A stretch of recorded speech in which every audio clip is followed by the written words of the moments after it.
Okay, what? I don't know if this is a clickbait title or what, but Riot working on another MMO. I have to see what this is about. Let's watch.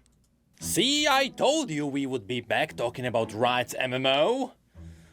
Though I thought it would be under different circumstances. Well, if there is something Riot is known for, it is finding ways of getting money and then burning that money in an attempt to evolve gaming. They were arguably the first to break the video game movie curse with Arcane. Yeah, I was so shocked when they came out with Arcane. I mean, I guess it was the natural progression. You have something that's so insanely popular that you want to make a show about it. Sure. I wasn't aware that that would actually happen until it did. And when it did, it was worth it. Great show. Really enjoyed it.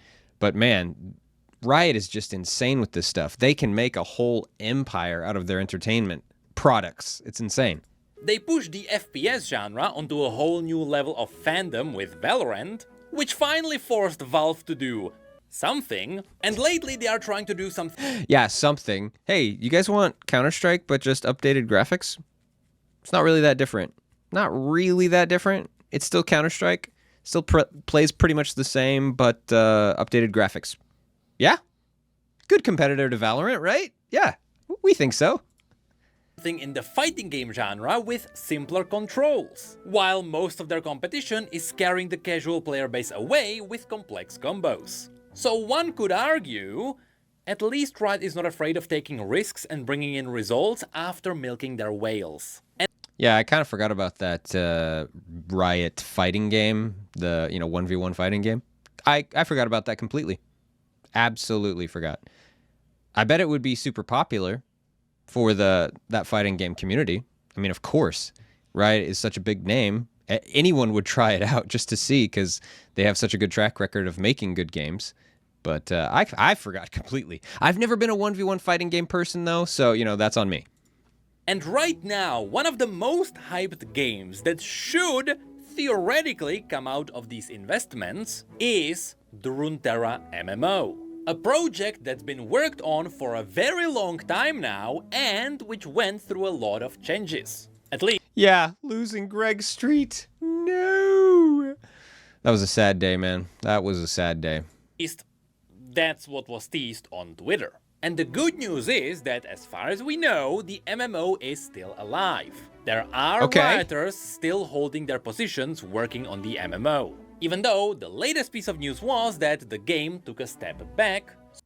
Well, yeah, you lost Greg Street. Of course it took a step back. The visionary is gone. So Riot could reassess the MMO genre as a whole to make sure they can actually evolve what is currently available on the MMO market. Yeah, I mean, that makes sense too. You don't want to just keep doing the same thing. I mean, you can milk that cow for all it's worth, but eventually you're going to stop getting milk. I don't know if that's a good metaphor at all. I really don't. I really don't. But you get what I'm saying. It's drying up. Things are getting stale and stagnant in the MMO market, and it really is time for some innovation. So I think that's fair. If they want to wait until they can actually innovate and have something solid, a good concept to go on in terms of innovation, sure. That sounds great to me. To some, this would mean that there would be no more Riot MMO news for a while. Yeah. Absolutely. Sorry, I keep pausing, but yes. Yes, I mean, that makes perfect sense. You guys are trying to innovate. You're trying to come up with something new. If you don't have anything, don't tell us. It's kind of what I was just talking about. I just reacted to a Narc video about the Ashes of Creation MMO. That team, they tease things, they hint at things, and then things change, and it just ruins people's expectations. So it's much better to stay quiet if you don't have anything concrete, I think. Or at least, that is, if the definition of MMOs didn't evolve. And if Riot weren't a freak that is not afraid of prototyping an endless sea of games. That's right, even though Riot already has a good arsenal of games under their belt. As they confirmed during the time all the layoffs happened, they are still working on more games in the background. Dude, League of Legends Swarm, just out of nowhere. Well, for me, it was out of nowhere. I didn't know they were working on that. I honestly didn't. And then it just comes out and it's like, whoa, this is really good. Like this is really good. Surprisingly good. I like League of Legends Swarm. It's really fun. some of which are even single-player games. One such game that seemed to always go towards the single-player area with optional co-op was Project F, a top-down hack-and-slash adventure game that we have never seen anything about outside of the 10th anniversary video. But we still know it exists, and there are some job listings hinting at it. Well, the interesting thing is that this entire time, by which I mean well over a year now, I do think I would like to have more Riot games that are like PvE experiences, or, essentially like single player, or, co-op versus, versus NPCs or whatever experiences. I would like to have more games like that, because Riot makes such good games, and there's a huge market of people who don't care about League of Legends in the MOBA format, right? I think they could pull in a lot of gamers if they made more diverse experiences. These job listings have also been looking for devs in a very specific field. They've been looking for devs with the technical knowledge around FPS games to work on a game that is not Valorant, mind you. Okay. This is a different FPS game that Riot is working on, which also has RPG elements, narrative, and MMO-like structure. And okay, MMO-like structure. That deflated my bubble a little bit. Because when I hear MMO, I'm thinking massively multiplayer online RPG, right? So I want to see big servers. I want to see tons of people, not like instances with like 8 to 16 players running around, that you can randomly see. Those are a little bit less exciting to me. I want to see tons of players. I want to have like big raids that you can go on with like 40 players. Like, I don't know. I want MMOs in the traditional sense that they used to be, with tons and tons of players, not these MMO light experiences, personally. If all of these are correct, then this means that Riot is working on another MMO. And if you think about it, it is actually genius. Now first, let's dive... Let's hear him out. I mean, FPS MMO, it could be good. We'll see. ...into how we got to this conclusion. It all actually started a year ago. Back then, there was a job listing on Riot's official website, and there they were looking for game designer on progression and meta systems for unpublished R&D product. The catch is, originally in this listing, instead of R&D, they called this game Project T. Okay, a new project. Project Letter. So many Project Letter games from Riot. Yes, I can't blame them. They're feeling it out. They're trying to come up with new projects. Probably for the reason that I just said. They're trying to diversify their portfolio and bring in a wider audience to play their games. But yeah, Project T, there you go. This is important because, as we know, all of Riot's games have their project name. Yep. And Project T is an entirely new name, meaning it should be different from the Riot MMO we knew until now. Yeah. Which, by the way, now we are gonna call it the Runeterra MMO. Yes, Runeterra MMO. Probably a more traditional type of MMO, yes. Well, they're trying to innovate, so maybe not traditional, but you get what I mean. It's not going to be an FPS like this one's talking about. To distinguish these. And later, when Riot realized this oopsie, they went back, they removed the mention of Project T, which pretty much confirmed, yep, they are working on a new game. But what they were asking... A cover-up? Because that shouldn't have been leaked? Yes, yes. So you're saying we learned more than we thought. You confirmed it, basically. Yes, thank you. For is also interesting. First, we got a bunch of confirmations that this was indeed a live service game. Okay. They are asking for long-term meta progressions, as well as progressions across multiple seasons, but also currencies and deeper economy. But with no battle pass, right? Please?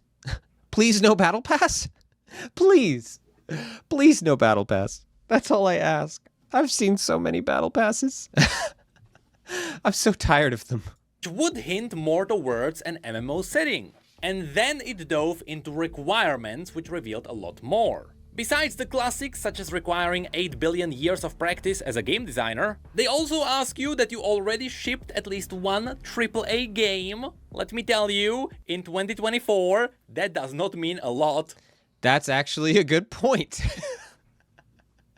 Yeah, he makes a great point. Being someone who has shipped a AAA game before does not mean much because a lot of AAA games are flopping these days. Maybe a little bit more prestige under your belt, hopefully, but, just a minor note. Or you can also ship a lifestyle online game with long-form progression. If you're not sure what a lifestyle game is, it is what you would consider a main game. Like, hey, what's your main game? Oh, it's League of Legends. Or WoW. Or Fortnite. It is basically a massive live service game. Right. Then they ask for experience on What do you main? What do you spend your most of your time on? Yeah. in-game economy, a deep familiarity with long-term progressions, for example, MMO, FPS, premium mobile competitive multiplayer ARPG. No, premium mobile, no. So it probably is going to have a battle pass or some sort of like gacha or something like that. Ugh. Am I interpreting this wrong? Am I overreacting? Oh no. Maybe they just mean a really, really good mobile experience. Maybe that's all they mean. Maybe because usually premium mobile experiences include gacha or battle passes or something like that. But maybe it's just a really good mobile experience that they mean. Maybe that's all they mean. Okay, we're going to hope for that. This is where the curiosity was piqued because FPS was kinda randomly mentioned here. Yeah. There aren't that many FPS games with a long-term progression system. Yeah. Maybe besides Battle Royales or even the old Call of Duty games. But later they once again repeat that they have a desire that you have an insight into MMOs and FPS games. But then, after this, there was another job listing. Okay. This one came asking for a concept artist for weapons. Right, which makes sense. I mean, weapons are in any type of MMO. Where we going, Necrit? Come on. An R&D project. Now again, because this is R&D, it is not Valorant. Otherwise, they would have just stated so. And the Yes, but weapons... Maybe he's just misunderstanding, or maybe he's going into something else. I've paused. I haven't heard him out fully. But just saying weapons, that could mean anything. That could mean swords. That could mean, that could mean anything.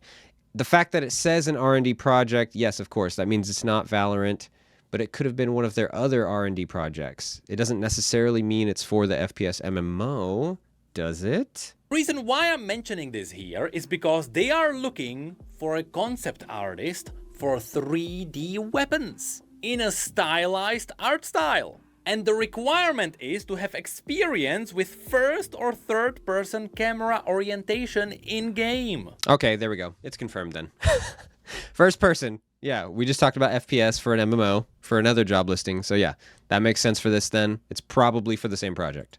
Once again, hinting that we are dealing with an FPS game. Yes. As a fun fact, it also seems to be Unreal Engine 5. Okay. But lastly, there is also one more job listing that is up right now. I'm glad that they mentioned in a stylized art style because I'm kind of sick of that kind of generic high quality look that comes with Unreal Engine 5 games these days.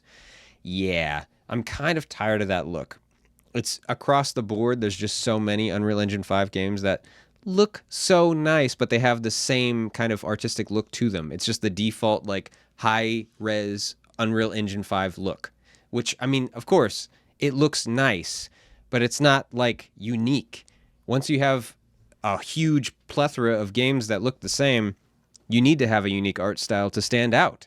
They are looking for a game designer on weapons on an unpublished R&D game. And here they straight up confirm it is for a first-person combat game. All right, so we're seeing it. The whole team is getting fleshed out for this new FPS/MMO experience. Which is not Valorant, because it is an R&D game. Right. Now, the reason why this is likely linked to Project T is because here they are specifically asking for FPS specialization, Right. and the game is also in Unreal Engine. Things simply start to overlap, which means it is not confirmed, but there is an extremely big chance that Riot might be working on an MMO FPS.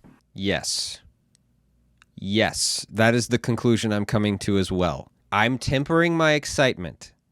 I do like the idea of FPS MMOs. I do. In general, I like the idea. And I love Riot games. I do. Like League of Legends, I've played it for so long. It never ceases to be good and fun and super toxic. But the gameplay is fun. There's no denying it. The gameplay is fun. And so an FPS MMO by Riot, that is exciting to me. It could be really good. It could be really good. But, temper the excitement. Even if this project, gets approved and all the concepts and everything in the initial design comes through and it looks like it's going to be great, and so they continue on with the development for a full, 5 to 7 years. It's going to be 5 to 7 years till we have a game. And they have been for more than a year now. Oh. So why am I making a video on it now? So 4 to 6. A little shorter than I thought.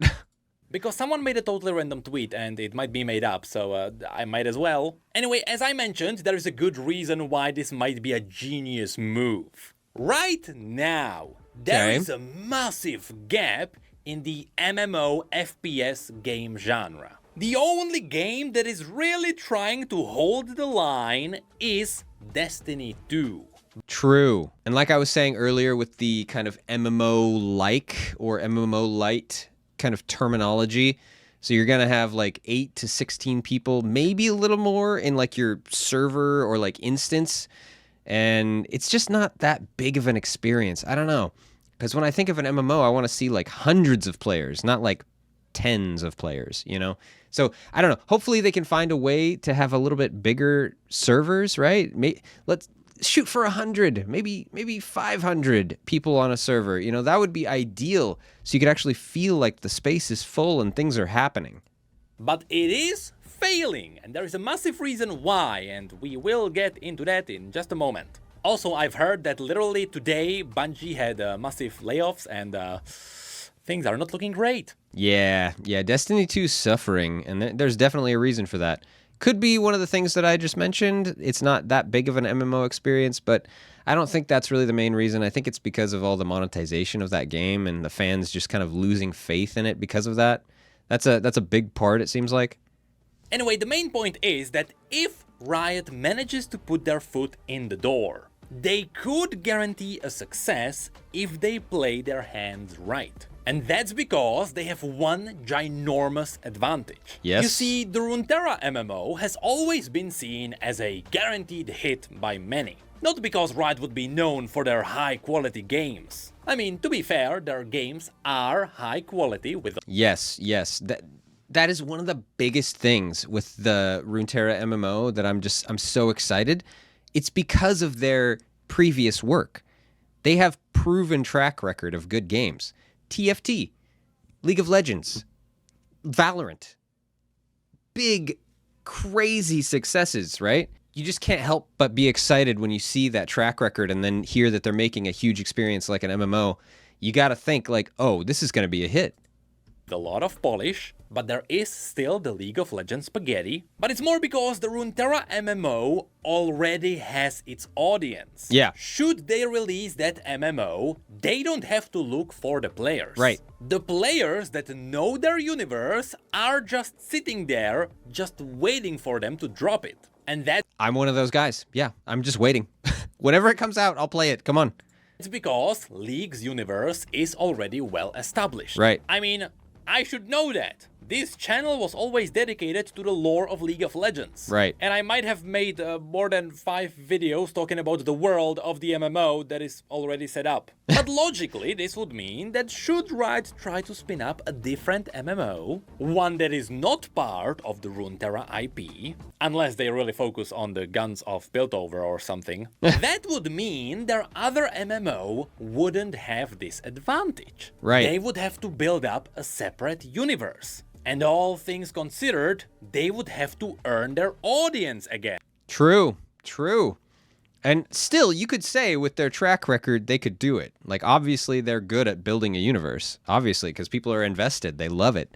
So you could argue that they're just going to do it again. But let's see what he has to say. Right? Wrong. Big bad wrong. Okay. Let's refer to Google Trends for a moment. Okay. This tool is amazing at comparing what people are interested in around the world. Yes. And we can use this tool to have a look at League of Legends, the most talked about Riot game, which would also suggest that this is their biggest IP. However, let's compare it to Valorant. Okay. A game that took the FPS genre by storm and which managed to quickly dominate it. And as Yeah, Valorant is huge. Insanely huge. Just out of nowhere, too. Like, really, that terminology took the FPS genre by storm? Absolutely. to how much it dominates? Well, these days, Valorant actually managed to match the size of League of Legends. And it even overtook it in some countries. And he's talking about relevance, like how much people care about it and look for it. You don't necessarily even have to look at player numbers. Just look at how much people care about the games, right? It has passed it. Yeah, it has passed it in relevance. That's crazy. Meaning that the hype behind Valorant is just as big as the hype behind League. Yeah. Which brings up a really interesting point. What if Riot is taking this MMO FPS and putting it into the Valorant universe? Shouldn't that have just as a massive result as the Runeterra MMO? Yes. I mean, I would think so. I really would think so. That sounds crazy. I didn't even think about that. I was thinking completely new IP. I was actually thinking just new IP, new universe. But that could be really smart if they go that route. Well, yes, it should, under one condition. The condition that A, the audience is already familiar with the setting, which it is because Valorant is one of the top played games in the world right now. Yeah. And B, the universe is already set up. Which, let me tell you, oh boy, is it set up. It is to such a degree, I can actually make a video on the classes of this MMO right now. Yes, we can make a full circle out of this if you want. Yes, true. Because Valorant, I mean, you essentially have classes in Valorant. You've got your Sentinels, you've got your Duelists, you've got your Controllers. Yeah, I mean, it's ready to go. We have all the massive lore around Radianite and how it gave people superpowers and empowered their tech. Yes. And you know what that smells to me? That smells like a really cool setup for possible classes. I mean, Destiny only has 3 main classes. The Hunter, which is your classic sharpshooter. The Warlock, which is using spells. Right. And the Titan, which is your classic Juggernaut. In Valorant, you have the more tech-oriented characters. Characters who got their superpowers from the apocalyptic events. Right. Or even a playable f***ing machine. They even have their own classes like the Initiator, the Controller, Yes. the Duelist, and even the classic Support. Right, exactly what I was talking about. I mean, it's already set up. You have the groundwork laid. This could be good. As I said, I am ready to go wild and explain how Valorant's lore can support all of this. Speaking of which, this is something that needs to be said. Every year when Valorant releases a new episode, they release a cinematic which gives us a new piece of a story. Right. And every year those cinematics go wild, gaining millions of views in their... I didn't know they were getting this many views. Holy moly. Like tens of millions of views, not single digits, like tens of millions. That's crazy. days after release. It is obvious people love these characters and they love this universe. Yeah. And so, just like it is with the Runeterra MMO, Riot is sitting on golden eggs here. Yeah. Which brings me to one last thing. As always, all of this relies on one thing that is rooted around every game. Okay, I take it back. I take it back completely. My bubble has been regrown. It is not burst at all by it being MMO light or MMO like, whatever. I'm completely resurged, restored, whatever you want to say. If this MMO is based on the Valorant universe, I absolutely love Valorant. It is so fun, even though I'm bronze and I'm bad. Silver, bronze, whatever, somewhere in there. I'm so bad, but it's such a cool game. So fun. So fun. It innovated on the Counter-Strike kind of monotony, to be quite frank. And like he said, took over the FPS genre by storm. Oh my goodness. If they make a Valorant MMO, I think that's pretty much guaranteed a win. This game is no exception, and so I have to repeat that gameplay is king. Yes. Which is why there is so much potential, because the gameplay of the competitors is ass. As I said, perhaps the biggest competitor is Destiny here. Right. There were also others who tried to do something in this genre, like Anthem,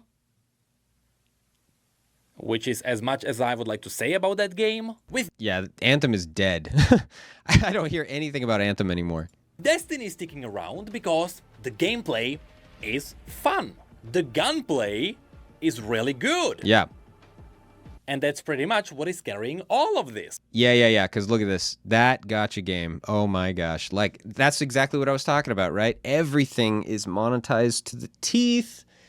It's really frustrating. They do have a really cool set of gameplay there, but it's just, yeah, too much monetization. I mean, it always called itself an MMO because it does have MMO elements. True. Getting loot is kind of fun. Doing the dungeons is kind of fun. But there is one massive reason why I dropped this game very quickly after trying it. When Destiny 2 originally launched, I got all the way to the end game. Yeah. I got my gear pretty high up by doing dailies and all the high-end missions. But then came the obstacle. Destiny 2 has really cool raids. They are amazing experiences that look fantastic, which is something I have never done. Even though I wanted to try a Destiny raid multiple times in the past. And you know why that is? It's because in order to get into a raid, you have to put a group together in a game without group finder, without public invites, and without proper chat support. I didn't know all this. I mean, I've played like Destiny as a single player experience. I never really got to like raiding and stuff. And yeah, that's kind of weird. Kind of weird to hear that there's not really a good way to put together a group within the game. I mean, I'm sure you could go to like a Discord or something and, you know, put together a group that way, but some sort of public like community Discord or something. But yeah, that seems really strange to not have that feature within the game. You call yourself an MMO, but if you want to do the MMO endgame things, you have to quit the game, go on Discord or a third-party website, right, find people there, add their tags, invite them into a group, and then you hop into the raid? I honestly don't know if they fixed this since the release. Yeah, that does seem like way too much work. But this was the point I immediately quit the game. I'm not asking for a raid finder, God forbid that. I can sit in Orgrimmar looking for a group all day, but don't make me do that on a third-party website where I have to post my game tag publicly. Right, so, right. That's why I quit. And you know why I'm not coming back? I don't even know which expansion to buy to play the game. Yep. Too much monetization. What am I talking about, right? Yeah. It's just money everywhere, and you can't blame them. Well, yes, you can. You can blame them. It's a company, they're trying to make money, but is there a limit? Is there a moral, immoral limit? Ethical, whatever? You know, this is a whole nother bag, of course, but I personally think it's monetized to the teeth way too much. It's unhealthy for the game, because obviously it's dying. But yeah, that's pretty much where we are with Project T at this time. Keep in mind that all of this are just theories and none of this was confirmed. Of course. All theories not confirmed, but I'm hype anyway. Because the dream. You have to have dreams, people. You have to have dreams. And if there is a Valorant MMO coming, I'm all for it. No, seriously, that sounds crazy. If that's actually what it is, if that's actually what Riot is doing, I'm on board. They have the player base for that MMO as well. The Runeterra MMO, player base built. The Valorant MMO, if that's what it is, player base is built and ready to go. That would be absolutely insane. I love this video. Good job, Necrit. You're making great videos, man. Great reaction content. And thanks for watching, guys.